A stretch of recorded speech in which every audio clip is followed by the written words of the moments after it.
各位網友早晨啊，我係鄺俊宇。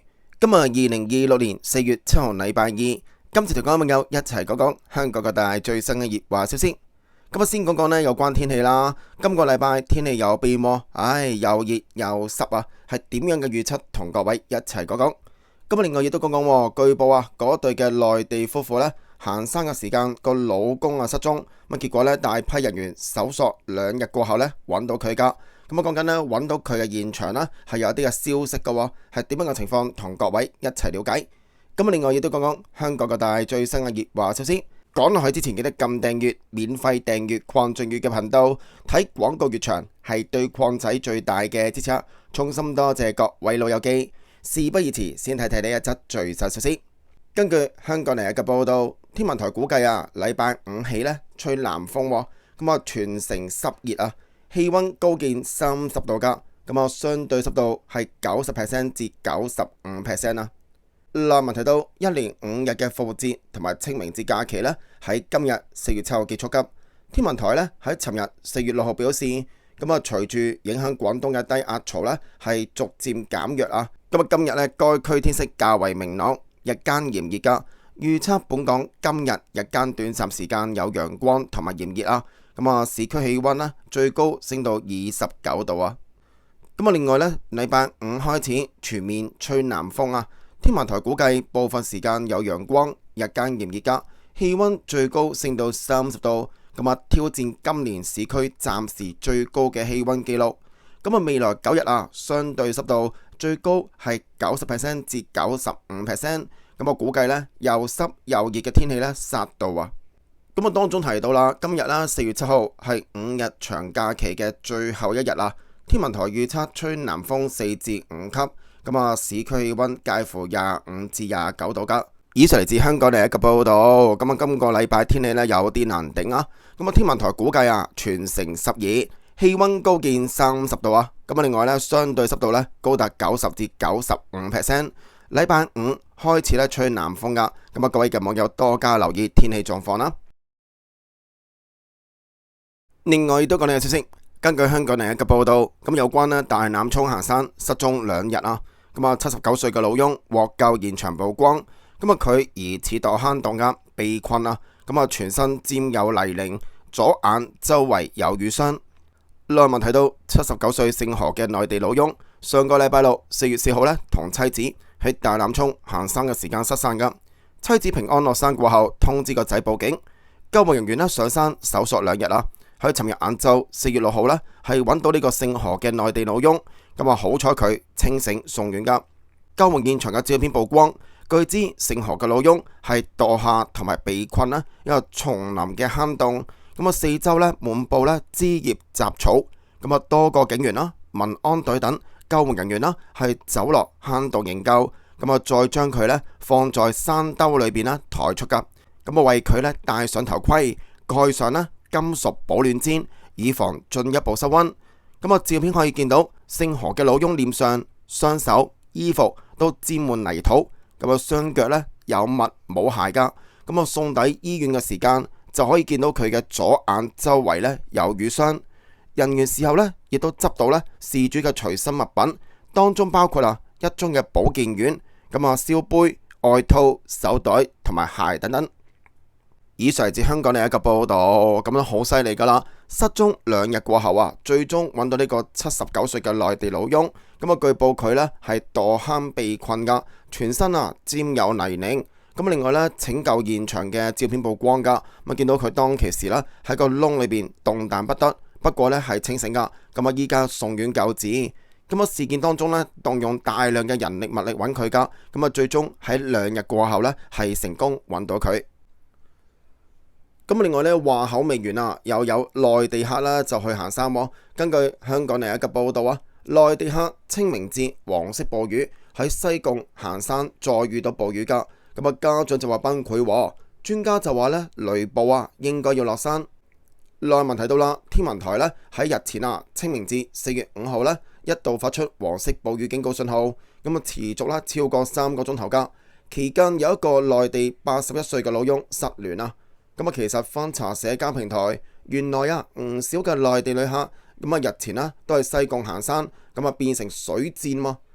其中有家長呢眼見早上冇落雨啊，於是呢心存僥倖，帶埋個細路呢就到西貢嘅沙灘露營噶。咁啊，點知行山途中突然呢遇到大暴雨啊！雖然臨近崩潰邊緣啊，但好彩最終平安無事抵達沙灘。亦都有內地旅客前往呢破邊洲嘅途中，一同遇到暴雨噶，果斷地立即落山逃過一劫。咁啊，當中登山專家鍾健民提醒旅客登山前應該要做足準備噶。咁啊，包括要帶雨褸同埋着防滑嘅行山鞋。咁啊，並評估個人經驗同埋體能係咪能夠承受嘅強度。咁如果天氣突然轉壞，應該要視乎情況作出正確嘅判斷。例如雷暴嘅時間應該要盡快落山噶。就話啦，嗰度嚟緊雨季，咁啊大家留意翻會有雷暴噶嘛，都幾危險噶。以上嚟自香港另一個報道。咁啊，講緊日前先有另外一對嘅內地夫婦行山嘅時間個老公唔見咗。咁啊，事隔2日終於揾翻。咁啊，原來再到之後嗰日清明節亦都有大量嘅內地旅客就喺小紅書帶晒自己，就行山嘅時間變成水戰啊！唉，喂大佬，你出事嘅時間又要辛苦消防員，又要辛苦警員就上山揾你哋，唔好咁搞啦。咁啊，另外據報專家提醒雷暴嘅話就應該要盡快落山。另外亦都講本地消息。根據香港另一個報道，西灣河女子遭到小巴撞倒，一度昏迷，送院搶救。內文提到，西灣河發生意外，喺尋日4月6號晏晝約3點19分，一個女子喺康祥街與泰安街交界，咁近西灣河街市同埋熟食中心對開嘅單位，係被一部專線小巴撞到㗎。65歲姓陳嘅女事主頭部受傷倒地，據悉一度不省人事。好彩救護員趕抵過後，證實事主回復清醒，咁由救護車送往東區醫院救治。送院嘅時間需要戴上氧氣罩同埋頭部固定器。警方經初步調查，相信77歲姓林嘅男司機駕駛小巴，沿康祥街往泰安街方向行駛，逃至事發位置嘅時間撞到正在過路嘅陳婦人。以上嚟自香港另一個報道。咁講緊呢位婦人當其時一度昏迷啊，咁據報係清醒送院噶。咁依家有關意外有待進一步調查。另外都講你熱話，根據香港另一個報道咁係咪迷你奶茶呢？茶記熱奶茶細到好似微縮玩具啊，食客就話真係好慳皮。網友嘲諷係咪分子料理咁話？內文提到啦，呢位嘅男食客就喺 Facebook 群組香港茶餐廳及美食關注組之上發照片，大呻餐廳嘅飲品縮水喎。從佢上載嘅照片見到，事主可以用手作對比噶，見到盛載熱奶茶嘅鋼杯，尺寸睇嚟都唔夠佢嘅手掌嘅一半，真係十分之迷你喎。貼文引嚟唔少網友嘅熱烈討論，有人認為嗰杯嘅熱奶茶嘅份量少得過分。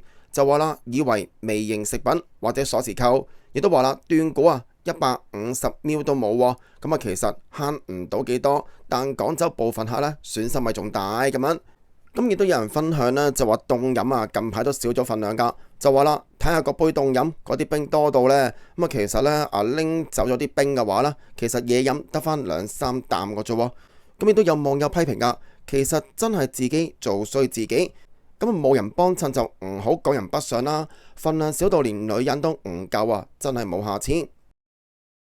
以上嚟自香港另一個報道。據報呢個都係近日嘅熱話嚟噶。呢間茶餐廳嘅熱奶茶個杯呢，喂真係細隻咗少少令到好多網友炮轟，真係慳皮啊。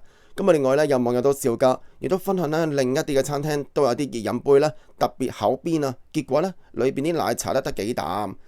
好多網友覺得啦，就話本地生意差真係唔好成日賴北上。唔知各位網友又點睇呢？不妨留個言一齊傾下偈。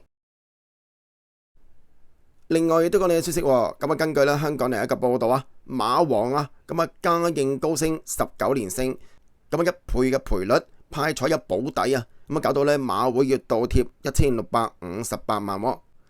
內文睇到啦，應屆香港馬王家應高升喺2月22號勝出1級賽女王銀禧紀念杯，咁創出歷史性嘅18連勝過後，再喺尋日4月6號出戰沙田馬場1200米短途錦標賽，以1分07秒12打破自己嘅紀錄勝出，將紀錄推至19連勝。嘉應高升係超級熱門馬，賠率係下限嘅1倍不過馬會派彩有保底，獨贏10蚊一注，最少派10個半噶。位置10蚊一注，最少派10個1。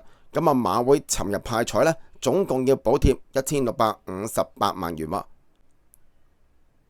以上嚟自香港另一個報道，馬會補貼比較少見啦。據報就因為呢一隻超級熱門馬嘉應高升就19連勝派彩有保底嘅關係，馬會罕見地要倒貼噶。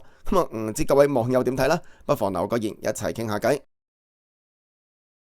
另外亦都講你嘅消息，根據香港另一個報道，元朗網吧遭到淋潑紅油，刑事毀壞，事前疑似曾經被收陀地。內文提到元朗有網吧係遭人淋潑紅油，刑事毀壞。上個禮拜六4月4號夜晚約11點鐘，合益路36號一個網吧嘅職員報警，話店鋪俾人淋紅油。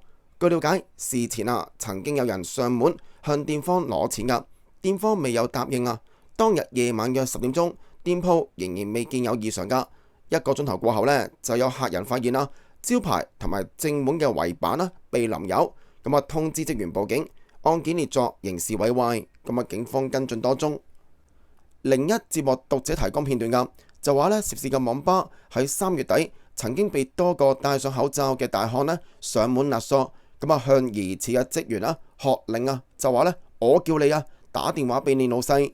有人又問對方係咪玩嘢喎？隨後離開噶，未知係咪同案件有關。以上係自香港另一個報道，話一班惡人就去到人哋嘅網吧收陀地，講緊店家唔俾啦，我估計淋紅油，哇咁都得嘅，真係講緊據報報咗警噶，不過未知拉唔拉到人喎，依家案件有待進一步調查。另外亦都講呢個消息。根據《星島日報》嘅報道，貨車屯門公路超速喺車群當中左穿右插，61歲嘅司機被捕噶。內文提到啦，警方尋日4月6號中午喺區內展開打擊危險駕駛同埋超速駕駛行動。行動當中人員發現有一部嘅輕型貨車係沿屯門公路往元朗方向高速行駛，並於車群當中穿插人員於是尾隨嗰部車，並偵測到嗰部車係多次超速噶，嚴重影響其他道路使用者嘅安全。人員其後喺屯門鄉事會路嘅附近成功截停呢部車噶。經初步調查，呢一個61歲姓魏嘅本地男司機涉嫌超速駕駛同埋危險駕駛被捕噶。據報已經獲准保釋候查。以上嚟自《星島日報》嘅報道，其實不時都見到呢一類危險駕駛嘅貨車噶，喺公路之上左穿右插，以為冇人捉，點知尋日警方正在有行動當中，見證住呢部貨車就咁樣走，即係咁樣左穿右插，最終追住佢就將個司機拘捕噶，估計個司機都係慣犯嚟嘅，其實你咁樣揸車嘅話，有機會造成其他人嘅危險問題噶嘛，係咪？多謝各位，尤其是願意睇晒廣告嚟支持礦仔嘅老友記呢段時間繼續緊貼各大嘅香港消息。我係礦仔，我哋下節短片繼續傾偈。